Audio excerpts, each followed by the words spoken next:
Hey guys, Greg here, Rack and Rod Chronicles, and wanted to kind of stick with some of the fly fishing gear that we've been talking about. As you can see, I'm wearing a piece of gear. So, you know, as a fly fisherman, no matter beginner, veteran, your chest pack, your vest, your waist pack, your sling, any one of those items is very important depending on where you're fishing and what type of fishing you're doing when it comes to fly fishing itself. So I come from learning at a very young age. My uncle taught me how to fly fish when I was super young. I got out of it for a while. I got back into it probably in my early 20s. I started really focusing on dry fly fishing for trout and then doing a lot of salmon steelhead fishing.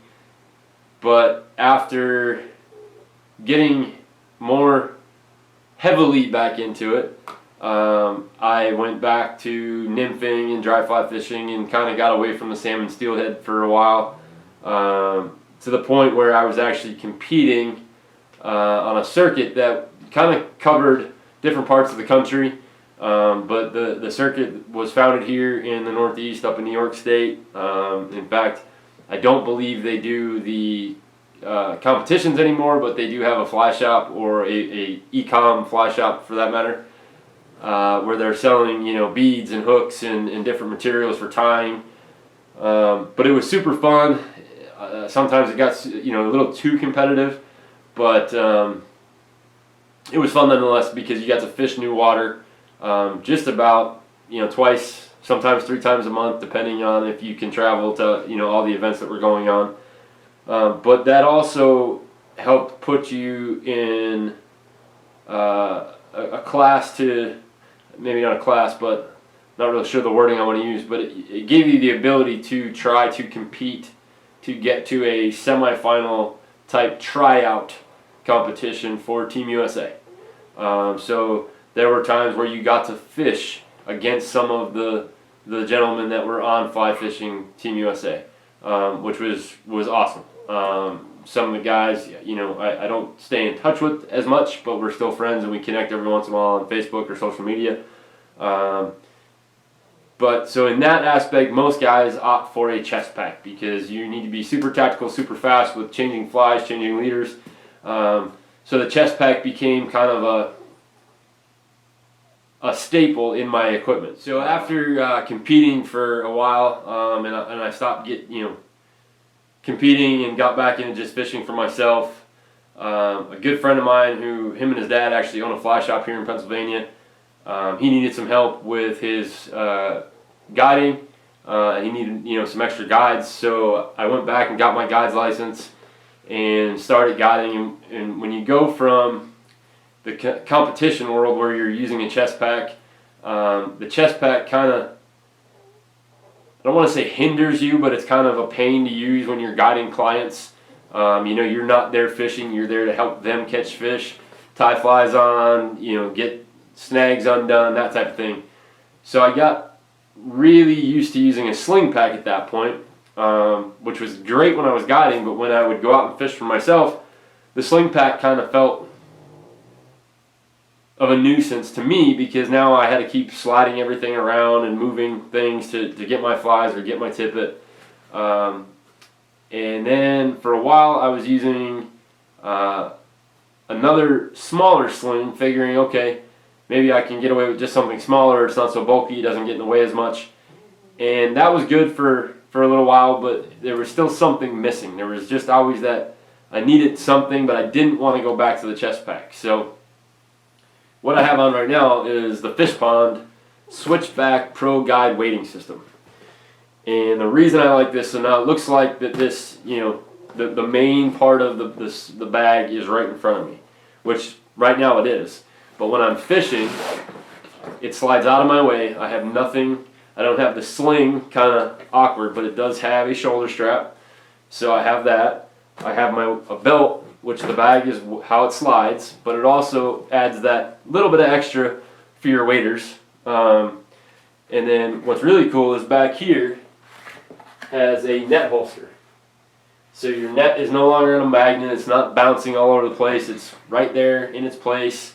And then basically all you would do is just run a strap to it or a zinger, so that way it can come out when you need it, and that way if it does happen to fall out of that holster, you're not chasing it down the river. So I switched to this. This has been super comfortable to use, and whether I'm fishing small streams, big streams, it's nice because I can hike in, locally. This is not backcountry. This is locally. I'm going to fish one of the local waters, or maybe we're traveling somewhere, but we're not camping. We're just going out to fish. This setup works great.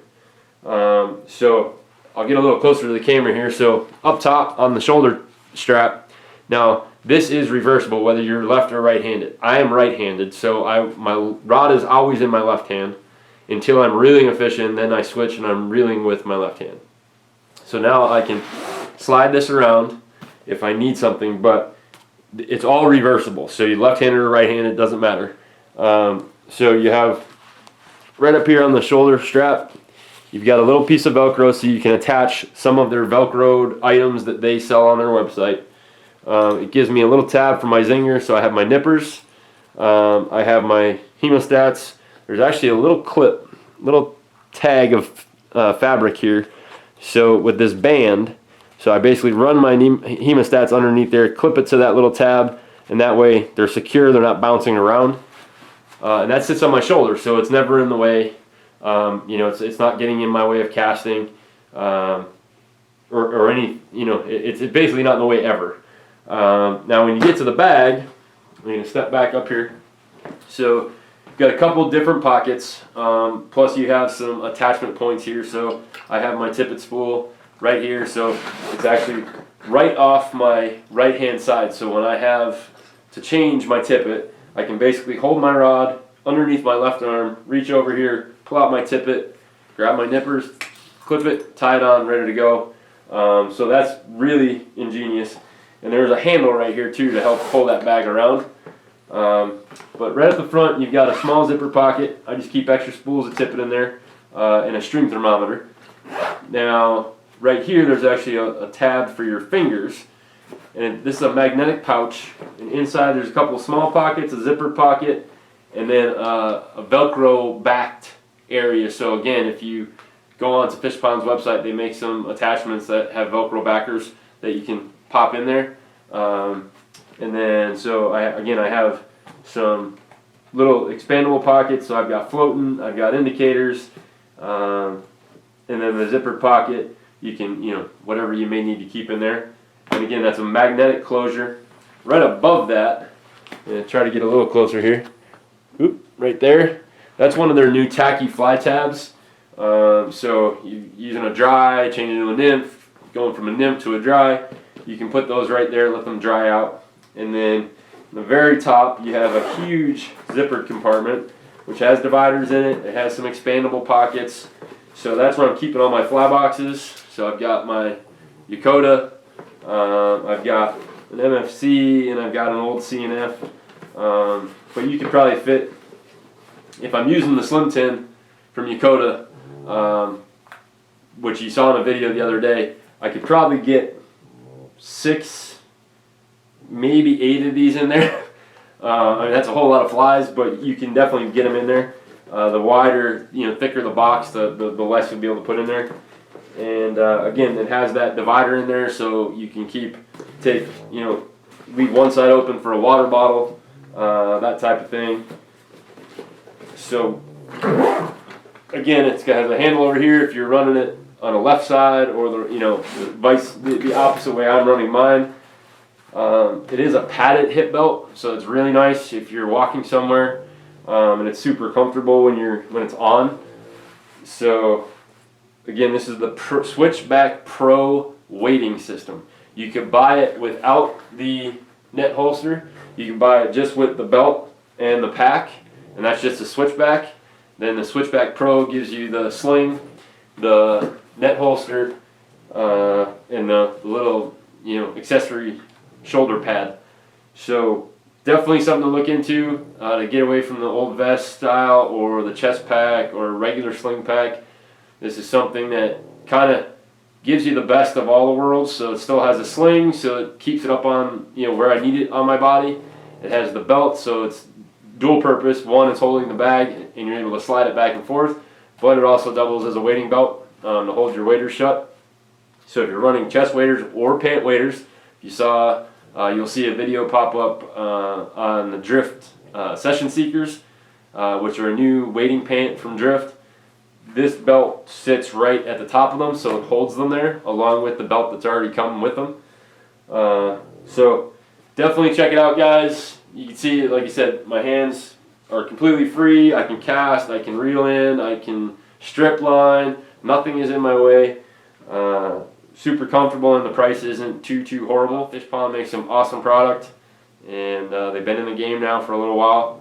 You're also going to see one of their bags for tying down the road. So we hope you're enjoying all of our videos. Don't forget to check out Season 2 of Rack and Rod Chronicles on Carbon TV coming up March 1st. And we will talk to you guys soon.